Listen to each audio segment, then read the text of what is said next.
शेती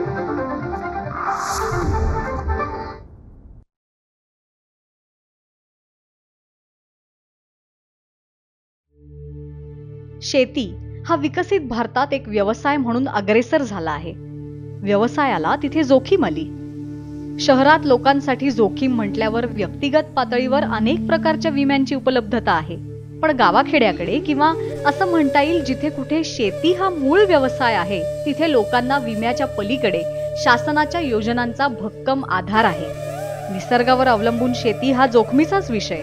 मग अशात शेतकऱ्याला काही झालं तर त्याच्या कुटुंबाचं काय?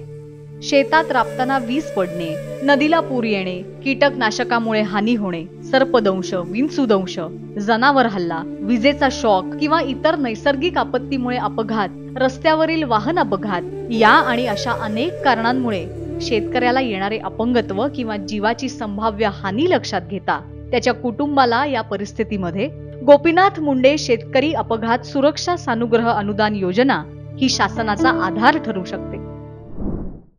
नमस्कार शेतकरी बांधवांनो, मी सुलक्षणा पाटोळे, तालुका कृषी अधिकारी गोरेगाव, जिल्हा गोंदिया.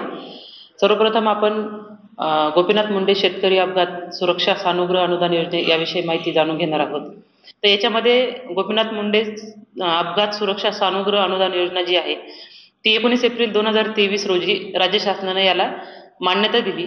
यापूर्वी जी योजना होती गोपीनाथ मुंडे शेतकरी अपघात विमा योजना, या विमा योजनेमध्ये ज्या प्रायव्हेट कंपन्या होत्या त्या कंपन्यांना प्रस्ताव सादर व्हायचे, परंतु जो लाभ मिळण्याचा कालावधी प्रस्ताव सादर केल्यापासूनचा जो होता तो खूप मोठ्या प्रमाणात असल्यामुळे योजनेचे जे उद्दिष्ट होतं ते साध्य होत नव्हतं, की एखाद्या कुटुंबाला मदत करणं हे जे उद्दिष्ट होतं ते साध्य होत नव्हतं.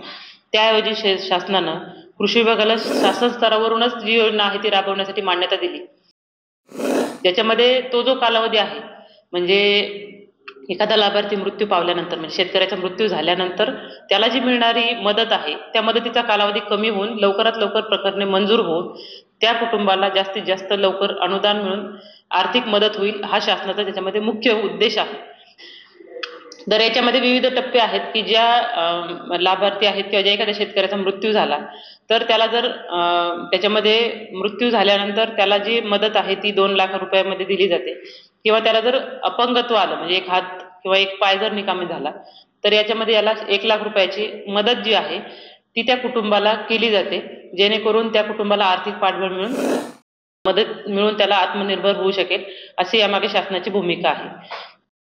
माहितीधारक खातेदार शेतकरी म्हणून नोंद असल्यास शेतकऱ्याला अथवा त्याच्या कुटुंबाला आणि माहितीधारक खातेदार शेतकरी म्हणून नोंद नसल्यास त्याच्या कुटुंबातील 10 ते 15 वर्ष वयोगटातल्या एकूण 2 सदस्यांना गोपीनाथ मुंडे शेतकरी अपघात सुरक्षा सानुग्रह अनुदान योजनेअंतर्गत शासनाकडून आर्थिक सहाय्य मिळू शकते.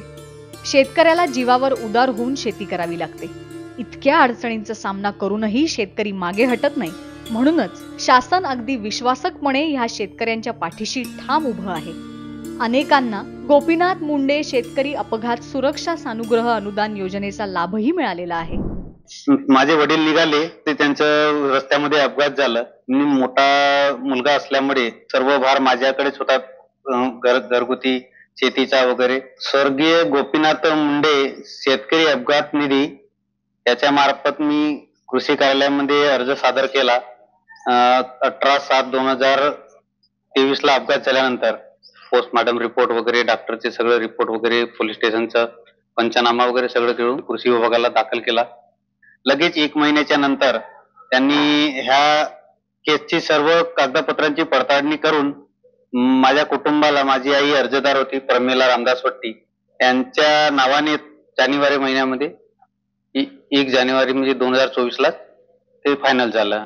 स्वर्गीय गोपीनाथ मुंडे यांच्या योजनेमार्फत 2 लाखापर्यंत ते 2 लाखाचा निधी आम्हाला मिळाला. त्याच्यानंतर आमचं जे काही घरचं वातावरण होतं, शेतीचे विषय होतात, त्याच्या आम्हाला चांगल्या पद्धतीनं त्या ठिकाणी आम्हाला त्या निधीचा उपयोग करता आला आणि त्या आवश्यक जे काम आहेत ते आमचे झाले.